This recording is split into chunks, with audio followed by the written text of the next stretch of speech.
আলহামদুলিল্লাহিল্লাযী গফারাল মুসাল্লিন কালিমাত শুনাই করি সেই মহান রব্বুল আলামিনের শানে, যার অশেষ দয়ায় আজ সাইয়্যিদুল আইয়াম, সপ্তাহের শ্রেষ্ঠতম দিন, পৃথিবীর একটি উত্তম জায়গায় যে মহান তাবারক ওয়া তাআলা আমাদেরকে একত্রিত করার সুযোগ দান করেছেন, এজন্য মালিকের দরবারে শুকরিয়া আদায় করি, বলে আলহামদুলিল্লাহ।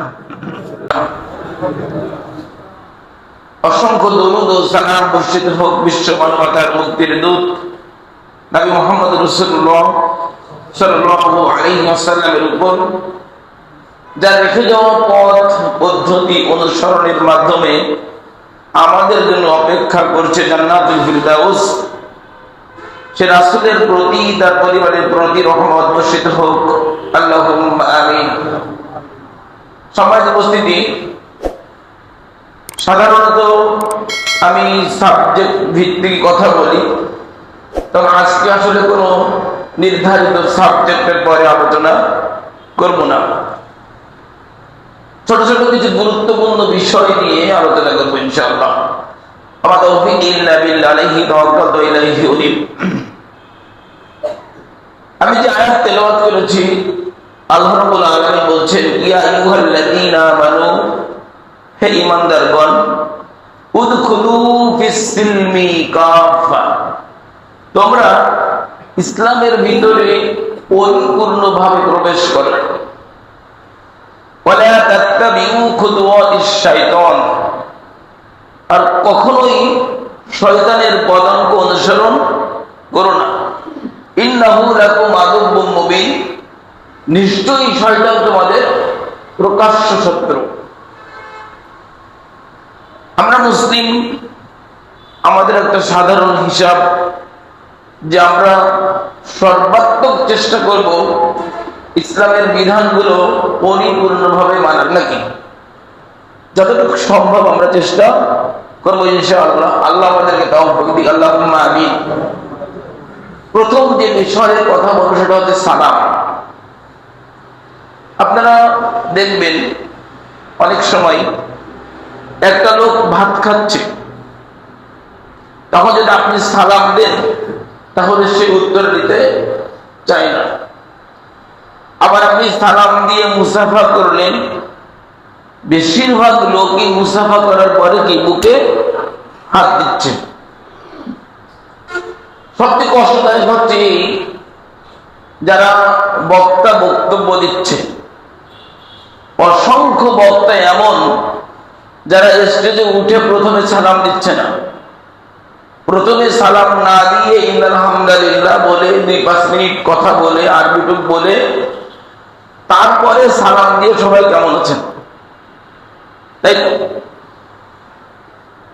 আরেকটা কি দেখবেন, যে যারা একটু দামি লোক, সমাজের প্রভাব প্রতিপত্তি যাদের আছে, তারা বেশিরভাগ ক্ষেত্রে সালাম দিতে চায় না। আবার অনেক ইমামও চায় যে তাদেরকেই সালাম দেওয়া হোক, যেহেতু সে একজন মসজিদের, বড় মসজিদের ইমাম বা একটা দামি মসজিদের ইমাম, সে কেন সালাম দেবে, তাই না? তাকে সালাম দিতে হবে।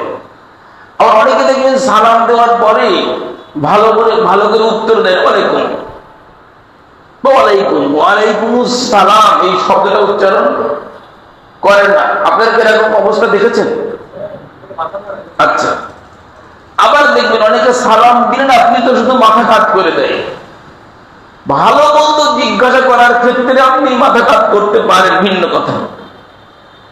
দূর থেকে ইশারায় আপনি মাথা কাত করেন, কিন্তু যদি সালাম হতে হয় তাহলে অবশ্যই বাক্য উচ্চারণ করতে হবে, আসসালামু আলাইকুম। এই ব্যাপারে আল্লাহ রাব্বুল আলামিন কি বলেন দেখেন। আল্লাহ বলেন, ইয়া আইয়ুহাল্লাযীনা আমানু, হে ঈমানদারগণ, লা তাদখুলু বুয়ুতান গায়রা বুয়ুতিকুম হাত্তা তাস্তানিসু ওয়া তুসাল্লিমু আলা আহলিহা। হে ঈমানদারগণ, তোমরা নিজ গৃহ নয়, অপরের গৃহ, যে কোনো গৃহে যখনই তোমরা প্রবেশ করবা তখনই তোমরা অনুমতি এবং সালাম দিয়ে প্রবেশ করো। সালাম দেওয়া গৃহে প্রবেশ করার ইসলামী পদ্ধতি, এটাকে বলেছেন ডাইরেক্ট কোরআনের কথা আল্লাহ বলেছেন। মুহাম্মদ সাল্লাল্লাহু আলাইহি ওয়াসাল্লামের কাছে একজন সাহাবী এসে জিজ্ঞাসা করছে, ইয়া রাসূলুল্লাহ, আইয়ুল ইসলামি খায়রুন, গোটা ইসলামের সবচেয়ে উত্তম বিষয় কোনটা? মুহাম্মদ সাল্লাল্লাহু আলাইহি ওয়াসাল্লাম বলেন, তুতিমুত তাআম, অভাবগ্রস্ত লোকদেরকে খাদ্য খাওয়ানো, ওয়াতুকরিউস সালাম, আর সালাম দেওয়া মানুষকে, আলামান আরাফতা ওয়া মান লাম তা'রিফ, তাকে তুমি চেনো আর না চেনো, যদি বোঝা যায় মুসলিম তাহলে কি করতে হবে? সালাম দিতে হবে। মুহাম্মদ সাল্লাল্লাহু আলাইহি ওয়াসাল্লাম বলেন, লা তাদখুলুনাল জান্নাতা হাত্তা তুমিনু, তোমরা ততক্ষণ পর্যন্ত জান্নাতে প্রবেশ করতে পারবে না যতক্ষণ পর্যন্ত না তোমরা মুমিন হবে। ওয়ালা তুমিনু হাত্তা তাহাব্বু, ততক্ষণ পর্যন্ত তোমরা মুমিন হতে পারবে না যতক্ষণ না এক মুমিন আর এক মুমিনকে ভালোবাসবে। এক মুমিনের সাথে আর একজনের যদি ভালোবাসা না হয় তাহলে মুহাম্মদ সাল্লাল্লাহু আলাইহি ওয়াসাল্লাম বলছেন তোমরা মুমিন হতে পারবে না। এই বলেই তিনি বলছেন, আওয়ালা আদুল্লুকুম আলা শাইইন, আমি কি তোমাদেরকে শিখাবো না এমন একটা বিষয়, ইজা ফাআলতুমুহু, যেটা তোমরা করবে, তাহাব্বাতুম, তাহলে তোমাদের ভিতরে একটা ভালোবাসা, হৃদ্যতা তৈরি হয়ে যাবে। আফসুস সালামি বাইনাকুম, একেবারে সহজেই নিজেদের ভিতরে সালামের প্রচলন করো। দেখবেন আপনি আপনার যে মন থেকে ভালোবাসে না, 10 বার সালাম দেবেন, আরো বেশি সালাম দেবেন, দেখবেন একটা সময় ওই আপনাকে আগে সালাম দেবেন। আপনি দিয়ে দেখেন, আজকের পর থেকে রসুলের এই হাদিস সত্য হবে আপনার জীবনে, রসুলের এই হাদিস আপনার জীবনেই সত্য হবে। আপনার বাস্তবতা পেয়েছি, আপনি সালাম দেন বারবার, দেখবেন একটা পর্যায়ে আপনার সাথে আর একটা সুসম্পর্ক তৈরি হবে। মুহাম্মদ সাল্লাল্লাহু আলাইহি ওয়াসাল্লাম বলেন, আসসালামু ক্বাবলাল কালাম, কথার পূর্বেই সালাম হতে হবে। কোন জায়গায়, সে বক্তব্য হোক আর যে কোনো জায়গায় হোক, মুহাম্মদ সাল্লাল্লাহু আলাইহি ওয়াসাল্লাম বলছেন, আসসালামু ক্বাবলাল কালাম, কথার পূর্বে সালাম হতে হবে। আরেক জায়গায় তিনি বলেন, আসসালামু ক্বাবলাস সাওয়াল, প্রশ্ন করার পূর্বে আগে সালাম দিতে হবে। হামাম বাদাকুম বিস সাওয়াল, যে ব্যক্তি প্রশ্ন করার আগে সালাম দিবে না, ফালা তুজিবুহু, তোমরা তার কথার উত্তর দিও না। তাহলে বিষয়টা কঠিন না? মুহাম্মদ সাল্লাল্লাহু আলাইহি ওয়াসাল্লাম এতগুলো বিধান দিলেন, আরো কি বললেন,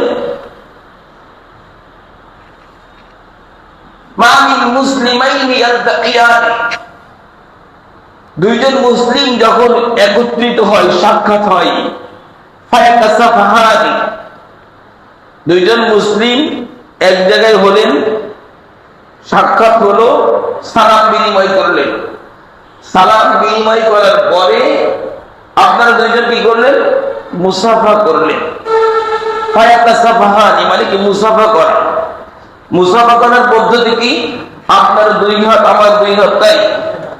জি না, আপনার 1 হাত আর আমার 1 হাত, তাহলে কয় হাত হবে? 2 হাত। আপনার 1 হাত আমার 1 হাত মিলে কয় হাত হচ্ছে? 2 হাত। এই 2 হাতে মুসাফা হবে। যদি আপনার 2 হাত আমার 2 হাত হয় তাহলে কয় হাত হয়ে গেল? 4 হাত হয়ে গেল। বা আপনার 2 আমার 1 তাহলে 3 হাত হয়ে গেল। কিন্তু নবী মুসাফা করার ক্ষেত্রে বলেছেন 2 হাত, তার মানে আপনার 1 আমার 1। মুহাম্মদ সাল্লাল্লাহু আলাইহি ওয়াসাল্লাম বলছেন যে 2 ব্যক্তি মুসলিম একত্রিত হবে, সালাম বিনিময় করে মুসাফা করবে, ইল্লা গুফিরা লাহুমা, তাদের জীবনের সব গুনাহ ক্ষমা হয়ে যাবে। কবলা আইয়াফতারিকা, উভয়ে যখন পৃথক হয়ে যাচ্ছে, দুইজন পৃথক হওয়ার পূর্বে আল্লাহ তাদের সব গুনাহ ক্ষমা করে দেবেন। সুবহানাল্লাহ। তবে এই ক্ষেত্রে আমাদেরকে ছোট গুনাহই ধরতে হবে, কারণ বড় গুনাহ ক্ষমা হওয়ার ক্ষেত্রে কি জরুরি? তওবা করা জরুরি। এই জন্য আমাদেরকে ধরতে হবে, আমি আপনি জীবনে যত ছোট গুনাহ করেছি, মুহাম্মদ সাল্লাল্লাহু আলাইহি ওয়াসাল্লাম বলছেন যে সালাম দিবে মুসলিম, এক জায়গায় হবে, মুসাফা করবে, তো যদি আপনি মুসাফা করার পরে বুকে হাত দেন, তাহলে কি নবীটা থাকলো? তাহলে কি আর আপনার গুনাহ ক্ষমা হবে আশা করতে পারেন? যদি আপনি সালাম দেন ওয়ালাইকুম, মানে আমি সালাম দিলাম, আপনি বলছেন কি ওয়ালাইকুম বা ওয়ালাইকুম, তাহলে আপনার কি হবে আমি বুঝি। আমি বলছিলাম যে আজকে আমি নির্ধারিত কোনো বিষয়ে কথা বলবো। তাহলে প্রথম বিষয় হচ্ছে কি বললাম? সালাম। সালামের এই পদ্ধতি আপনি মাথায় রাখবেন। আমি আপনাদেরকেও দেখি, আপনারা এখানে বেশিরভাগ শিক্ষিত লোক, আপনাদেরকেও দেখি অনেক সময় আপনারা সালাম দিতে ইতস্তত বোধ করেন। যে আগে সালাম দেয় সে অহংকার মুক্ত, এটা মুহাম্মদ সাল্লাল্লাহু আলাইহি ওয়াসাল্লাম বলেছেন। মুহাম্মদ সাল্লাল্লাহু আলাইহি ওয়াসাল্লাম বলেছে, ইন্না আউলান নাস বিল্লাহ মান বাদাহুম বিসসালাম। যে আগে সালাম দেয় সেই আল্লাহর নিকটে অতীব প্রিয়। আগে সালাম দিলে 90 নেকি, উত্তর দিলে 10 নেকি ভুল, বুঝছেন? আপনি যদি বলেন মুহাম্মদ সাল্লাল্লাহু আলাইহি ওয়াসাল্লাম এক বৈঠকে বসে আছেন, তখন একজন এসে বলছে আসসালামু আলাইকুম, মুহাম্মদ সাল্লাল্লাহু আলাইহি ওয়াসাল্লাম বলছেন 10টা নেকি লেখা হলো। একটু পরে আরেকজন এসে বলছে আসসালামু আলাইকুম ওয়া রাহমাতুল্লাহ, তখন মুহাম্মদ সাল্লাল্লাহু আলাইহি ওয়াসাল্লাম বলছেন 20টা নেকি লেখা হলো। একটু পরে আরেকজন এসে বলছে আসসালামু আলাইকুম ওয়া রাহমাতুল্লাহি ওয়া বারাকাতুহু, তখন মুহাম্মদ সাল্লাল্লাহু আলাইহি ওয়াসাল্লাম বলছেন 30টা নেকি লেখা হলো। এটা আবু দাউদের হাদিস।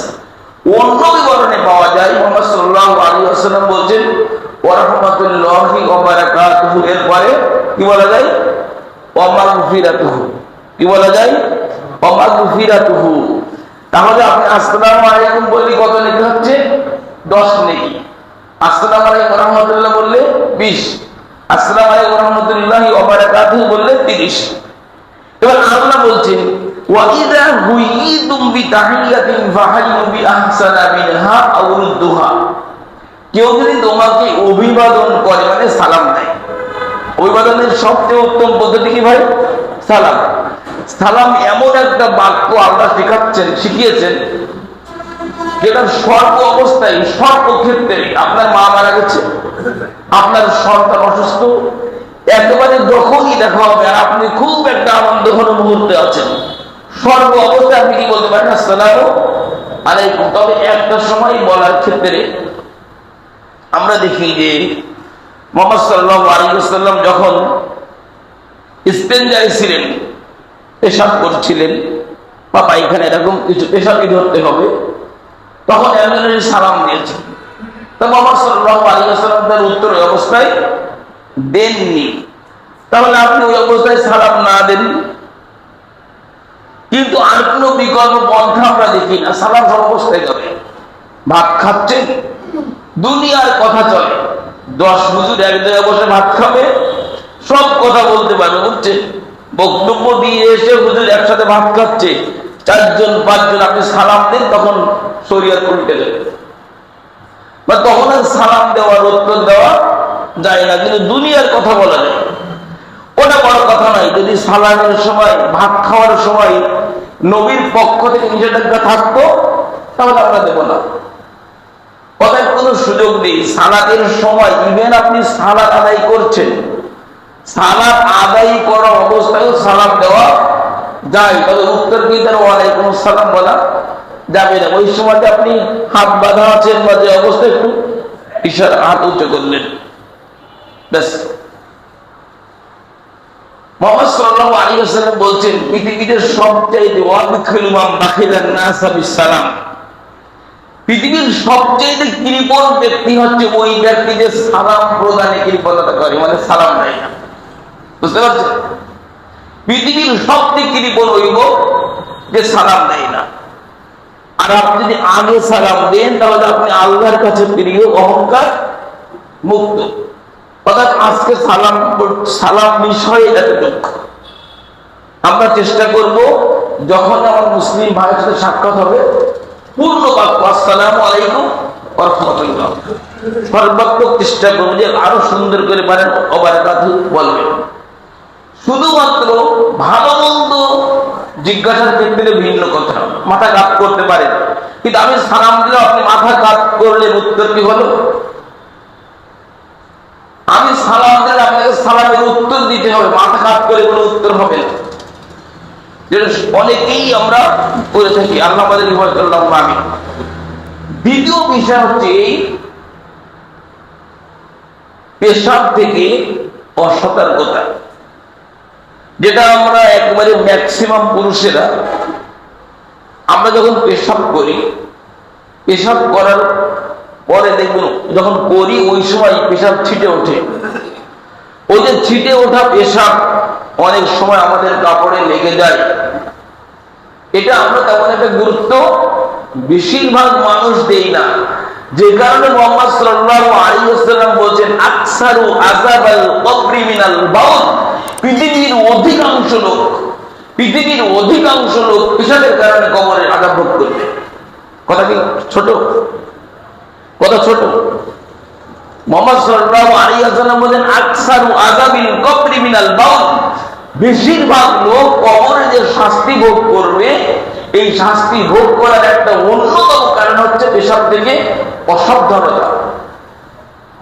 দেখেন, আমরা দেখেছিলাম যখন কোভিড-19 মানে যখন করোনা ভাইরাস এসেছিল, তখন ওই যে চায়নারা বা বিশ্বের অন্য দেশের লোকেরা ওই বারবার দেখাচ্ছে কিভাবে হাত পরিষ্কার করতে হবে, কয়বার, কত সেকেন্ড, এটা নিয়ে মানুষ খুব বেশি ব্যস্ত হলো।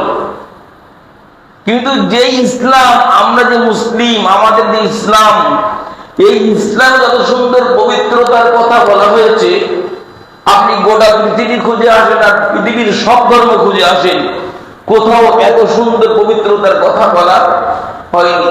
আরে পবিত্রতার কথা বলতে বলতে মুহাম্মদ সাল্লাল্লাহু আলাইহি ওয়াসাল্লাম এই পর্যন্ত নিয়ে গেছেন যে আত-তুহুরু শাতরুল ঈমান, পবিত্রতা হচ্ছে ঈমানের অর্ধেক। পবিত্রতার গুরুত্ব দিতে দিতে মুহাম্মদ সাল্লাল্লাহু আলাইহি ওয়াসাল্লাম বলছেন, মুসলিম শরীফের হাদিস, যে পবিত্রতা হচ্ছে ঈমানের কি অর্ধেক। লা তুকবালু সালাতুন বিগাইরি তাহুরি, পবিত্রতা ছাড়া সালাত কবুল হবে না। আর আপনি যে পেশাব করছেন, এটা ছিটে ওঠে লাগতে পারে, এ ব্যাপারে আপনাকে আগেই সতর্ক হয়ে বসতে হবে। মুহাম্মদ সাল্লাল্লাহু আলাইহি ওয়াসাল্লাম নবী সাল্লাল্লাহু আলাইহি ওয়াসাল্লাম বিকবরাইনি, দুটো কবরের পাশ দিয়ে যাচ্ছিলেন। যাওয়ার সময়তেই তাকে আল্লাহ জানিয়ে দিলেন যে কবরের ভিতরে কি আযাব হচ্ছে।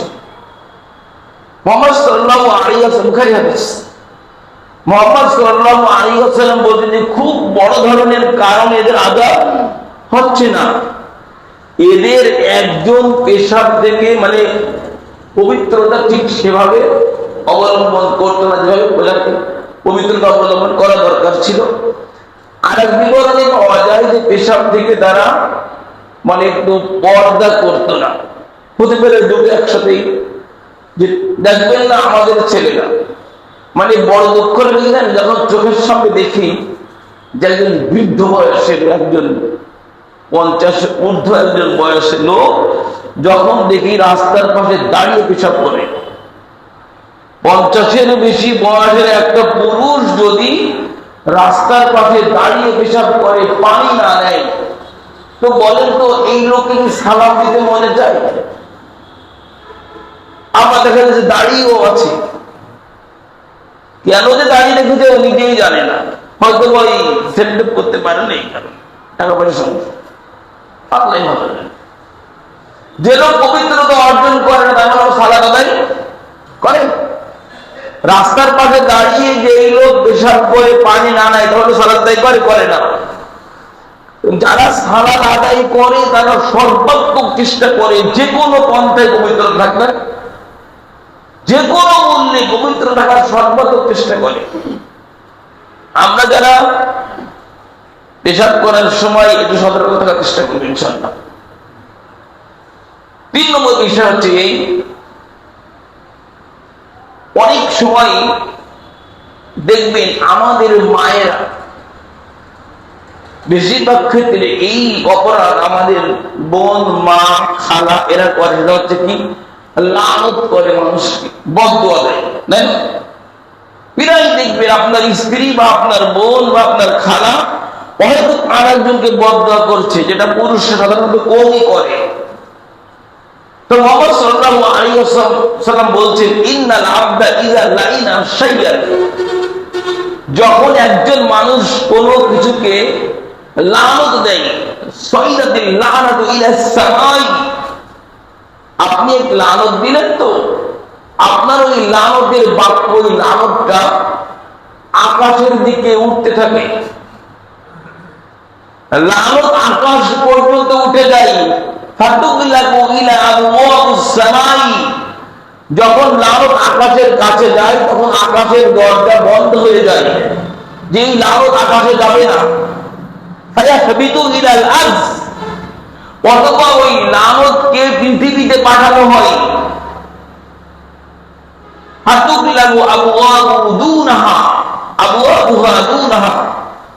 তখন পৃথিবীর জমিনের যে দরজাগুলো আছে এই জমিন তখন সংকীর্ণ হয়, জমিনের দরজাগুলো বন্ধ হয়ে যায়, জমিন ওই লানত নিতে চায় না। এবার লানত যার উদ্দেশ্যে আপনি করেছেন, লানত তখন ওই দিকে ধাবিত হয়। ভালো করে শুনবেন, যদি ওই লোক লানত পাওয়ার উপযুক্ত হয় তাহলে তার উপরে লানতের একটা বাক্য সরে গেছে। জমিনে যখন লানত নিতে চাই না তখন সীমানান এমিনান, তখন এই লানত দক্ষিণ দিকে চলে যেতে চাই, পৃথিবীর ডান দিকে, যে কোন সীমানা দিয়ে বের হয়ে যাওয়া যায় কিনা, ডান দিক থেকে বের হতে পারে না, সীমানান। তখন এই লানত পৃথিবীর বাম দিক থেকে বের হওয়ার চেষ্টা করে, বের হতে পারে না। এরপরে এই লানত ওই ব্যক্তির দিকে ধাবিত হয় বা ওই বস্তুর দিকে ধাবিত হয় যার প্রতি মানুষ লানত করেছে। যখন ওই লোক লানতের যোগ্য নয় তখন ওই লানত ওই লোকের দিকে ফিরে আসে যে লানত করেছিল। তাহলে কোথায় গেল বলেন, কোথায় গেল? দেখেন, যে আপনার স্ত্রী বা আপনি বা আমি যে লানত বাক্য ব্যবহার করছি, এই লানত পৃথিবী ঘুরে আসে যদি যার জন্য ব্যবহার করলাম সে যদি প্রকৃতপক্ষে লানতের যোগ্য না হয় তাহলে লানত আমার দিকেই আসবে আমি বলার কারণে। কঠিন না? 4 নম্বর বিষয় হচ্ছে, প্রায় আমরা দেখি সময়, প্রকৃতি, কাল, একে আমরা গালি দিই। সময় খারাপ, তাই না? আর এই সময়কে গালি দিতে আল্লাহ নিষেধ করেছেন ডাইরেক্ট। মুহাম্মদ সাল্লাল্লাহু আলাইহি ওয়াসাল্লাম বলেন যে আল্লাহ বলেছেন, তাহলে হাদিসে কুদসি ওয়াল্লাহু আযজা ওয়া জাল্লা, আল্লাহ বলেন ইউজিনি ইবনা আদম, আদম সন্তান আমাকে গালি দেয়, আমাকে কষ্ট দেয়। এসবুদ দাহার, সে সময়কে গালি দেয়, প্রকৃতিকে গালি দেয়, কালকে গালি দেয়। ওয়ালা দাহার, আল্লাহ বলেন আমি তো প্রকৃতি, আমি তো সময়। উকাল্লিবুল লাইলা ওয়ান নাহার, আমি তো দিনের পরিবর্তন ঘটাই, আমি তো রাতের পরিবর্তন ঘটাই। তাহলে কেন তুমি এই রাত দিন এটা গালি দিচ্ছ? এই যে আমরা দিন রাত সময়কে যে গালি দেয় মানুষ, এটার মাধ্যমে আল্লাহ কি করা হয়? কষ্ট দেওয়া হয়। 5 নম্বর বিষয় হচ্ছে বাতাসকে গালি দেওয়া।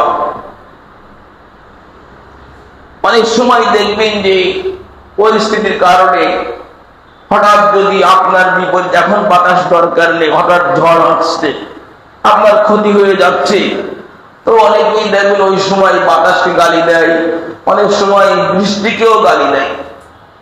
মানে আমি নিজে স্বয়ং, আমি নিজে দাঁড়িয়ে আছি, খুব বৃষ্টি হচ্ছে, হঠাৎ করে একটা লোক আসলো, একটা পর্যায়ে বললো কি যে আল্লাহই ভালো না। আমি সেখানে উপস্থিত, এটা কোনো শোনা কথা না, মানে আমি প্রেজেন্ট, আমার সামনেই বলছে। কেন ভালো না? যে ও ভ্যান চালক ছিল, মুখে দাঁড়িয়ে আছে। আমি একটাকে বলছিলাম দাঁড়িয়েওয়ালা লোকই অনেকে আবার বিচার করে দিচ্ছে দাঁড়িয়ে, মনে হচ্ছে খারাপ লাগতো, মনে মনে খারাপ লাগছিল আপনার হয়তো। তো সে এসে বললো যে আল্লাহই ভালো না। কেন? উপার্জন হচ্ছে না, বৃষ্টির কারণে ভ্যান চালাতে পারছে না। আর একজন লোক, সেও তার পক্ষে গেল, যারা ছিল ওইখানে, তার ওই যে ব্যাংকে টাকা উঠাতে হবে, একটা বেজে যাচ্ছে, এরকম পরিবেশ, ওই জন্য ও তার পক্ষ নিয়ে নিচ্ছে। 1000 বার আমি আপনাদের এখানে 1000 বার বোঝানোর চেষ্টা করেছি যে যে কোনো মূল্যে আল্লাহর মর্যাদা বোঝেন, যে কোনো মূল্যে আল্লাহর মহত্ব বোঝার চেষ্টা করেন। গোটা কোরআন খুলে দেখেন, কি পাবেন গোটা কোরআনে? গোটা কোরআনে জায়গায় জায়গায় বলা আছে সালাত আদায় করো, যাকাত দাও, হজ করো। অল্প জায়গায় কোরআন খুঁজে শুধু আছে রব, শুধু আছে রহমান, শুধু আছে রহিম, শুধু আছে মালিক, শুধু আছে জব্বার, শুধু আছে কুদ্দুস। আজ আল্লাহর ক্ষমতা, আল্লাহর পাওয়ার গোটা কোরআন আল্লাহ নিজের কথায় ধরে রেখেছেন। আর আপনি সে আল্লাহরই মর্যাদা বুঝেন না, সে আল্লাহকেই সবচেয়ে মানুষ বেশি জানে না। এ কথা আল্লাহ বলছে,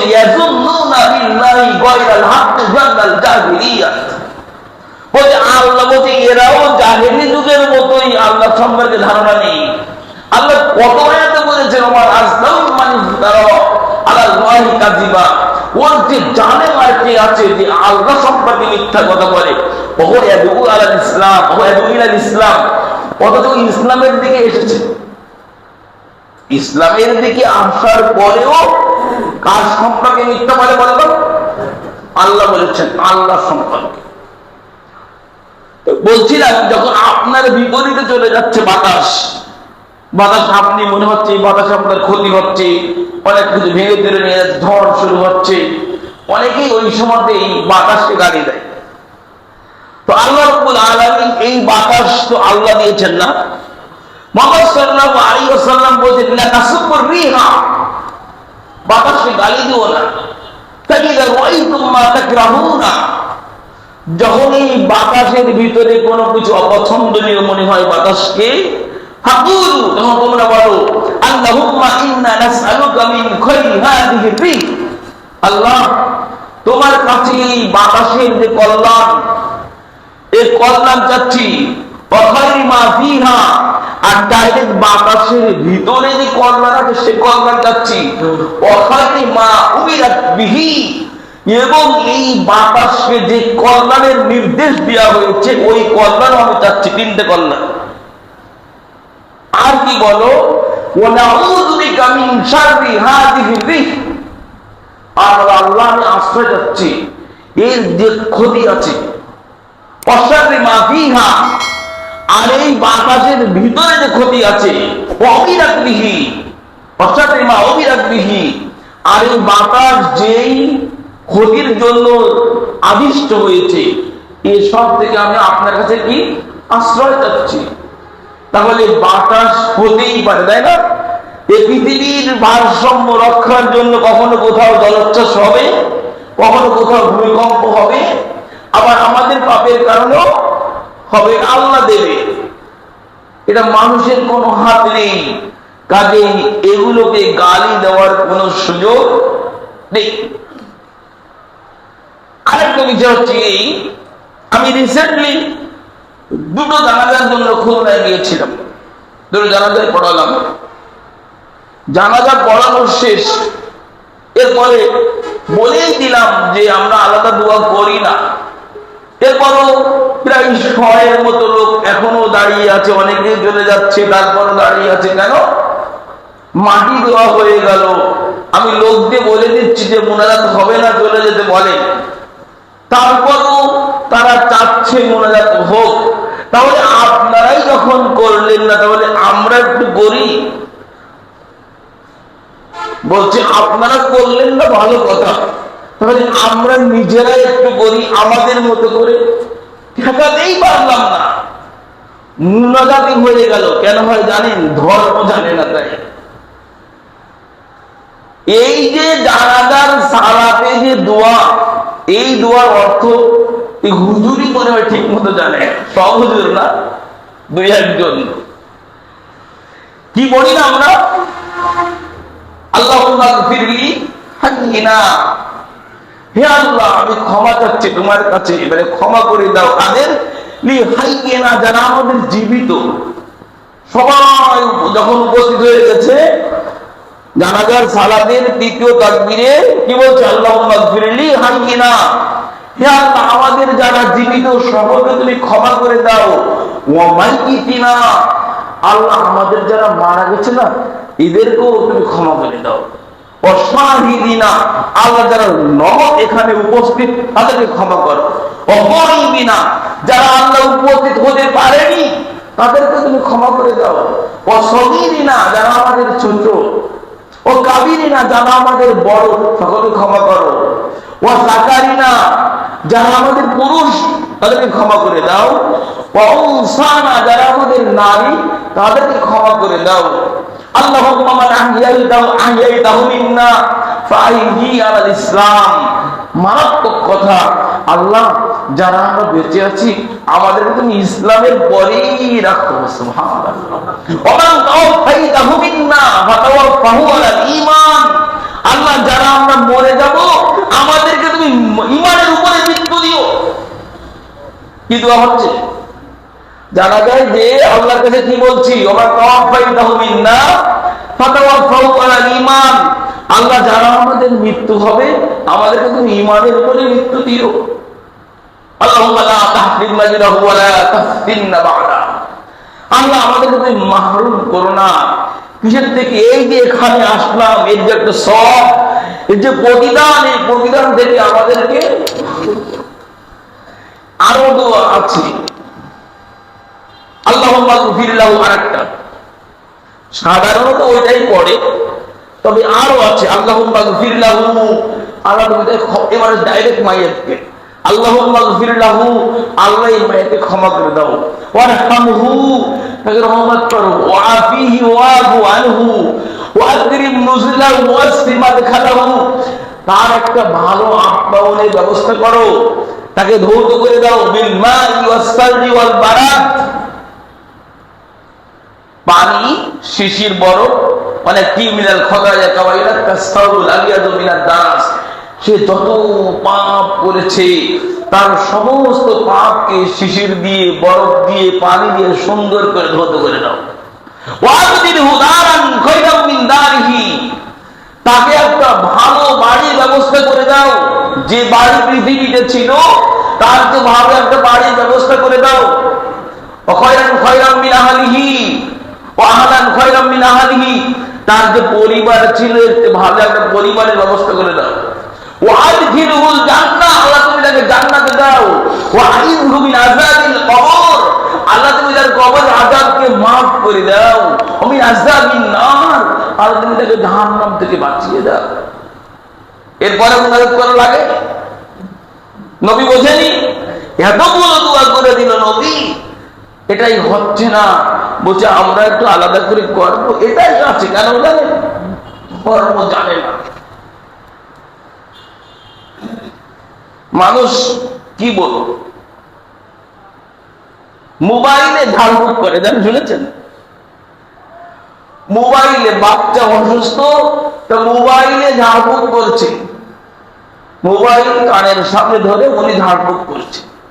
আর আজকে সকালে আমি এই কয়েকদিন ধরে ভাবছি যে কি বক্তব্য দিব সাবজেক্ট ছাড়া, মানে সাবজেক্টে বললে এত কথা বলা যাবে না, একটা সাবজেক্ট এত বিষয় বলা যায় না।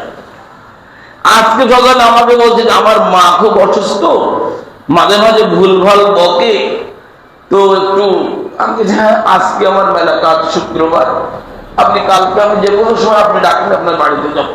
কয় না তাই আমার মার নাম বললে হবে? কি আজব ব্যাপার, এই কোথাকার পদ্ধতি যে তার মার নাম বলবে এখান থেকে ধারপুক হয়ে যাবে। শরিয়াত, শরিয়াত একেবারে মানুষ নিজের ইচ্ছা মতো ব্যবহার করছে। কেউ মোবাইলে ঝাড়ফুঁক করছে, মানে একজন ওই বাংলাদেশের এক প্রান্তে এখান থেকে মোবাইলে ঝাড়ফুঁক করে, আজব ব্যাপার। আর কি নাম বললে ঝাড়ফুঁক হয়ে যায়, সব সেরেকার বিদাত। কিভাবে হবে? একটা বিবরণ থেকে মোহাম্মদ সাল্লাল্লাহু আলাইহি ওয়াসাল্লামের সাহাবী একজন আর একজনকে দূর থেকে দোয়া হয়, তাই না? পৃথিবীর যে কোনো প্রান্ত থেকে আপনি কি করতে পারেন? দোয়া করতে পারেন যে আল্লাহ তুমি কল্যাণ করো, তার এই অবস্থা থেকে পরিবর্তন করে দাও, তাকে সুস্থ করে দাও। এটা আমি আপনি যে কেউ করতে পারি। দেখবেন আকিকা হলে অনেক পরিবার আছে, ওই পরিবারের পিতা মাতা খেতে পারে না গোশ, আমাদেরকেও ফোন করে যে যে পরিবারে আকিকা হচ্ছে, যার আকিকা হবে তার পিতা মাতা গোশ খেতে পারবে কিনা? কেন পারবে না? এই না পারার বিধান কোথা থেকে আসলো? এই বিধান তৈরি করলো কি? এইগুলো বাবা কি করে জানেন? ওই যে গালে ভাত দিয়ে অনুষ্ঠান করে, শুনেছেন নাকি আপনারা? অবাক ব্যাপার, ঘরে চাউল নেই, ভালো মতো টিন নেই, এই সমস্ত পরিবারকেও দেখেছি তারা কি আছে গালে ভাত। সব হিন্দু আনি পদ্ধতি। গালে ভাত কি আবার মুসলমানের সন্তানের? অদ্ভুত ব্যাপার। মুসলমানের সন্তান হবে, তুমি গালে ভাত দেওয়ার চিন্তা করো কেন? তুমি চিন্তা করবা আকিকা দেওয়ার, চিন্তা করবা তোমার সন্তানের একটা সুন্দর নাম রাখা। একটা নাম হবে যেই নাম যেটা আল্লাহ পছন্দ করে, একটা ভালো নাম, যে নামের ভিতরে কোনো শিরক নেই। নাম কি? ইয়াসিন আছে না? ইয়াসিন হুজুর, ইয়াসিন। ইয়াসিন মানে কি বলতে পারেন তো? পৃথিবীর কেউ বলতে পারবে ইয়াসিন মানে? আরে যেই অক্ষরের অর্থ নবী জানতো না, জানতো? ইয়াসিন এমন একটা শব্দ যেটার অর্থ নবী জানেন না, তাহলে সেটা তুমি কেন বললে? সেই শব্দ তুমি নিজের জন্য কেন ব্যবহার করলে বলো? তোহা এমন একটা শব্দ পৃথিবীতে, এটা নবী জানতেন না, অর্থ কি? ভুল বুঝবেন না, এটা আল্লাহ বলেছেন। এই বাক্যর অর্থ আলিফ লাম মিম আছে না? কারণ নাম আছে শুধু আলিফ, শুধু আছে আলিফ, কারণ নাম শুধু মিম। অর্থবোধক নাম রাখতে হবে। একটা সন্তান পৃথিবীতে আসবে, আপনি হিসাব করবেন যে গালে ভাবে অনুষ্ঠান করবো না, হিসাব করবেন যে ওই সন্তানের সুন্দর একটা নাম রাখবো, সম্ভাব্য আকিকা দেওয়ার চেষ্টা করবেন। যারা গরিব মানুষ আছে তারা চেষ্টা করবেন না হলে একটা দেবেন। যদি একটা পুরুষের ক্ষেত্রে, মানে ছেলে সন্তানের ক্ষেত্রে দুটো, মেয়ের ক্ষেত্রে একটা, এর পরেও যদি আপনি না পারেন তাহলে আপনি একটা দিন নবী হাসান এবং হুসাইনের ক্ষেত্রে তিরমিজির হাদিস দেখে নেবেন, একটা করে দিয়েছেন। তার মানে আমাদের মতো দরিদ্র মানুষের সুযোগ দিয়েছেন। আরে নেই, পারেননি, আপনি আবার কোরবানির দিনে ভাগায় চলে গেলেন কেন? পারেননি, এত কিছু ক্ষমা করে আল্লাহ, ওইটার ক্ষমা করবেন আপনার? তো বলছে কি যে না, স্ত্রী দায়িত্ব নিচ্ছে স্বামীর আকিকা দেওয়ার। আগেও বলেছে এখানে মারা গেছে, সেই মহিলা মারা গেছে। যে মহিলা এরকম দায়িত্ব নিয়েছিল, কিডনি রোগে মারা গেছে। এরকম অসংখ্য আছে সমাজ উপস্থিতি। এরকম প্রচলিত যে সমস্ত অনেক সমস্যা আছে, যেগুলো সাধারণত একটা খুতবার ভিতরে বোঝানো যায় না, বিধায় আমি চেষ্টা করছি যে আজকে আপনাদের কিছু কুসংস্কার যেগুলো সাধারণত বলা হয় না। আপনি আজকে যেইগুলো যদি বললাম, দেখেন সালামের গুলো আপনি চিন্তা করেন, পেশাবের গুলো আপনি চিন্তা করেন, আপনি বাতাসকে গালি দিচ্ছেন, আপনি দিচ্ছেন, ঝড় বৃষ্টি গালি দিচ্ছেন, তারপরে আপনি সময়কে গালি দিচ্ছেন। ছোট বাচ্চা হলে তার গালে ভর অনুষ্ঠান অসংখ্য মানুষ করছে, আকিকা হলে সেই পরিবারের পিতামাতা খাচ্ছে না। অসংখ্য বক্তা স্টেজে উঠে সালাম না দিয়ে বক্তব্য শুরু করে দিচ্ছে, দেখেছেন তো? সালাম না দিয়ে বক্তব্য আরবি বলার পরে তারপরে সালাম দিচ্ছে কেন? নবী বলেছেন যে আসসালামু ক্বাবলা সালাম, প্রশ্নের আগে সালাম হতে হবে। ফামান বাদাকুম বিসসাওয়ালি ক্বাবলা সালাম, সালামের পূর্বে যে প্রশ্ন করে ফালা তুজিবুহু, তোমরা তার উত্তরই দিও না। ওই বলছে পৃথিবীর সবচেয়ে কৃপণ হচ্ছে ওই যে সালাম প্রদানে কৃপণতা করে। সময় উপস্থিতি, ওদের আমরা সর্বাত্মক চেষ্টা করবো ইসলামের ছোটখাটো এই সমস্ত বিধানগুলো আসলে ছোটখাটো নয়, ছোটখাটো বললে ভুল হয়ে যাবে। এই সমস্ত বিধানগুলো আমাদেরকে মেনে চলার সর্বদা চেষ্টা করতে হবে। খুববার এই শেষ প্রান্তে এসে আমি আপনাদের কাছে দাবি করছি যে আমাদের মসজিদে আসলে কোনো বড় ধরনের কোনো ফান্ড নেই। অনেক মসজিদের জায়গা জমি আছে, দোকান আছে, এক্সট্রা আলাদা সম্পত্তি থাকে যেটার মাধ্যমে মসজিদের কি আয়ের একটা উৎস থাকে। আর আমাদের মসজিদের আয়ের উৎস সাধারণত আপনারা যা দেন, আল্লাহর রহমতে আপনারা যেটা দেন এটার মাধ্যমে আমাদের মসজিদ পরিচালনা হয়। আমরা এবং দেখেছেন যে আমরা পাশে একটু সংস্কার কাজ করছি যাতে আমাদের ঈদের সালাতের সময় আল্লাহর রহমতে বর্ষা দিনের সমস্যা না হয় এবং বিয়ার সময় জুমার দিনও লোক বেশি হয়, যে কারণে ওইখানে আমাদের কিছু অর্থের প্রয়োজন। আমি প্রায় মাসখানেক আগে বিষয়টা বলেছিলাম, আপনারা আসলে তেমন একটা সাড়া দেননি। এটা খুবই কষ্টদায়ক যে আপনারা মসজিদের ক্ষেত্রে আপনাদের দানের হাতটা বৃদ্ধি করবে, এটা আমাদের দাবি। অনেকেই দেখা যাচ্ছে কি জানেন, কষ্টদায়ক কথা হচ্ছে যে ছিঁড়া টাকাগুলো আপনারা মসজিদেই চালাই দিচ্ছেন। এটা দুঃখজনক যে আপনি তাহলে কি শিখলেন? আপনার কাছে কি মনে হয় আল্লাহ খুব অভাবে পড়ে গেছে? আল্লাহ কি বলছে? আল্লাহ গনিয়্যুন ওয়া আনতুমুল ফুকারা, আল্লাহ হচ্ছে গনি মানে ধনী, আমরা কি ফকির। আমরা যদি পৃথিবীর সবাই দান করা বাদ দিয়ে দিই তাহলে আল্লাহ সমস্যা হবে নাকি? আচ্ছা, আমরা যেটা দান করবো এটা কি আমার না আল্লাহর দেওয়া? আল্লাহ বলছে ওয়ামিম্মা রাযাকনাহুম ইউনফিকুন, আল্লাহ যেটা আমাদেরকে রিজিক হিসেবে দিয়েছে এটার থেকে আল্লাহ দান করতে বলছে। এই পৃথিবীতে আমি আপনি যতটা সময় এখন ঠিক যতটা সময় আমরা এখানে আছি, আমার আপনার জীবনের প্রত্যেকটা সেকেন্ড খুব দ্রুত সরে যাচ্ছে, যা আমরা খুব দ্রুতই কবরের দিকে ধাবিত হচ্ছি। এই যে এতটা সময় পার হয়েছি, আর কতটা সময় বেঁচে থাকবো পৃথিবীতে কোনো গ্যারান্টি আছে? যেহেতু আমাদের কোনো আর গ্যারান্টি নেই, সেই জন্য আমরা সর্বাত্মক চেষ্টা করবো যাতে আমাদের কবরটা ভালো হয়। আমাদের প্রায় 8 বস্তা মতো সিমেন্টের প্রয়োজন আছে, আর টাকা তো আছেই।